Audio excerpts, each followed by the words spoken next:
Good afternoon, guys. Happy Monday, and welcome back to Bald Father Bets. Gonna lay out the picks that we have for this evening for Monday Night Football. Talk about a few of the plays that we've already made on the upcoming picks. And as a side note for you, some of those lines actually moved in our favor. So for official records keeping, I will keep the line at the exact point in which I gave it out in the community posts. But you're going to be able to get that line at a better number now, giving you a better chance to get a win than even some of us already have here at Bald Father Bets. But first, I want to give a recap of the weekend because my video that I posted yesterday didn't have sound, so I had to give you guys the picks in the comments. But starting back with Saturday, we went 3-7 on the day in college football. Started out really well, 3-0. Win from Clemson, got the halftime pick on Ohio State in, and then also got the Michigan cover against USC as they did win outright. And then everything went off from there. Don't know if I will ever forgive Oklahoma State and Mike Gundy and their coaching staff for the performance that they put on against Utah. We got exactly what we wanted. We took the Oklahoma State line at +2 when it was thought that Cam Rising was going to play. Cam Rising didn't play, and they still lost. Oklahoma State benched their starting quarterback to start halftime. Didn't bring Alan Bowman back in until 10 minutes left in the fourth. They were able to make it respectable. They were down 22-3. Game ended 22-19.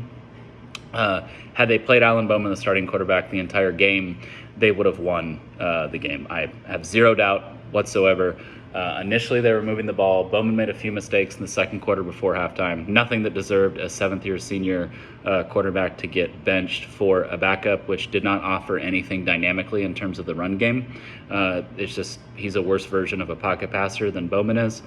And then they went 3 and out 5 times and 6 and out 1 time in Garrett Rangel's 6 possessions that he had over the course of 20 game minutes. So absolute horrendous performance by Oklahoma State's coaching staff in that one. Then we went into the night game where we had a loss on Oklahoma in the 2 units against Tennessee. That game went exactly how we wanted it to go. Dirty. If you had told me before the game, hey, Tennessee is going to score 25 points, do you want Oklahoma State +7.5? I'd have said yes for 10 units, and we still would have lost. Oklahoma only got to 15 points, and Tennessee beat them 25-15. They also benched their starting quarterback, but that one a bit more agreed because Tennessee turned the ball over 3 times, and on every single time, OU turned around and turned it right back over due to mistakes made by Jackson Arnold. So their backup quarterback came in, Hawkins Jr. Very interesting case there because Arnold was a number 3 overall prospect in his recruiting class, 5-star. Hawkins Jr. is a 3-star, but you could almost tell that he had that more of an it factor given their offensive line issues. When you have offensive line issues, a dynamic quarterback can help that some, and he's a very fast, much more dynamic, has the run game. He led them to 2 touchdown drives in that second half to make that game a little bit more respectable.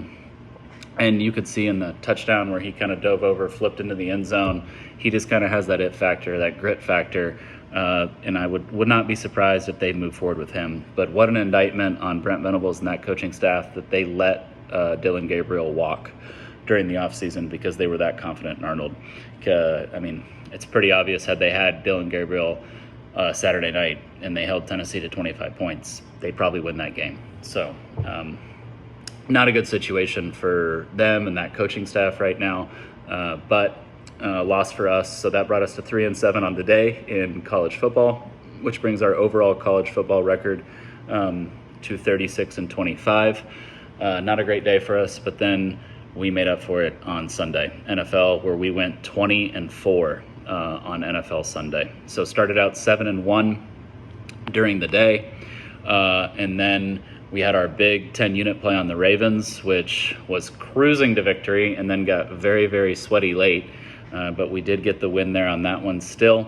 And then we won 3 out of the other 4 games that were at that time, all for 1 unit. So 13-1 on the afternoon, again, for a total of 20-2 heading into Sunday Night Football, where we had the Falcons for 2 units plus 3.5, and that did not hit because coaches are addicted to taking points. Got down in the red zone the first time, down 5 points, went for it on 4th and goal, didn't get it. got down in the red zone the second time, and then you had to go for it on 4th and goal, didn't get it, kicked the field goal the first time, and then you kicked the field goal the second time, you win the game by 1 point. So I do not understand why these coaches in the NFL have an allergic reaction to taking points. I do not understand it. So anyway, didn't get the cover there for ultimately being at 20-4 on the day. I think that takes our total record to like 84 and 50 something, right around 62% is where we're at total units record on the year.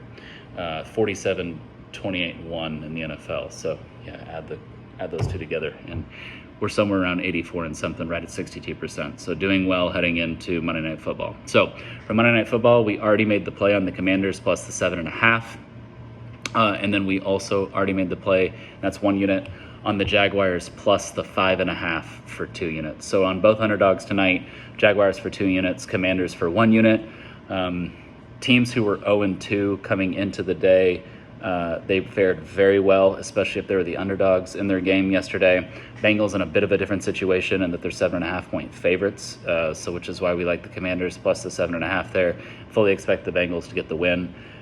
In that one, do not expect Joe Burrow to go 0-3 right out of the gates, but 7.5 points is just too many to give up in an NFL football game, especially on Monday night. And then we have the 0-2 Jaguars up against the 2-0 Bills. I would not be surprised if the Jaguars win this one outright. But again, we don't bet money lines here. We're going to take the points. So 5.5 for 2 units, Jaguars plus the 5.5. So then some early plays that we've made for the week, all of which you can get at either better numbers now, except for 1, or the same number. So starting out in college, we took Kansas State minus the 5.5 for a total of 2 units against Oklahoma State, in full expectation that that line was going to balloon up above 7. That line came down to 4.5. So you can get Kansas State minus the 4.5. If you didn't already take it at minus 5.5, again, for our official record keeping here, Bald Feather Bets, we are going to make sure we keep it at 5.5, because whether the line moves in our favor, whether it moves in against, whatever we give it out at, that's what we account for our record keeping.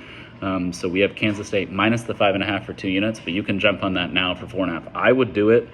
I can't understand for the life of me how that came from 5.5 to 4.5, but it did. So I would do it now before it jumps back up. Then in the afternoon games, we have Oklahoma minus the 2.5 against Auburn, and that's for 1 unit. That also came down. You can get that at even minus 1.5 at some books, and it's kind of evened out at minus 2 at both books. Again, so Oklahoma minus 2.5 for 1 unit, and if you take it now, if you missed it, you can actually get a better number on it. And then we move into the night games, and we have Georgia minus the 1.5 against Alabama for 2 units, and that has stayed the same. So you can get that line at the exact same price that we had it before. Recommend that you do. I do expect that one to go to Georgia minus 3 at some point. Alabama, this will be the first time that they are a home dog since 2007. That will attract, I think, some public money on Alabama, but like the Georgia team to kind of get the revenge from the SEC championship game of last year, and like Kirby to start off this chapter against Alabama, where he was only able to beat Saban 1 time with a win against Kalen DeBoer.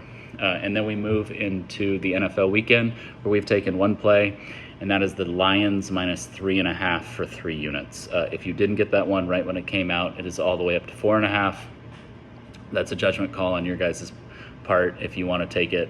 But again, we have the Lions minus 3.5 for 3 units. So that's it for our early plays that we have for next week, and then what we have on Monday Night Football. Everyone enjoy Monday Night Football. Have a great night, and let's continue this winning train, this little streak that we're on after yesterday. But again, if you're winning with us, if you're betting with us, only thing that we ask: subscribe, notifications on, like the video, comment what you're thinking, and please check that you're subscribed. Getting in the data analytics of our views, and it would appear that about 2/3 of you are watching the videos without being subscribed. You may think you're subscribed. Just hit that little button.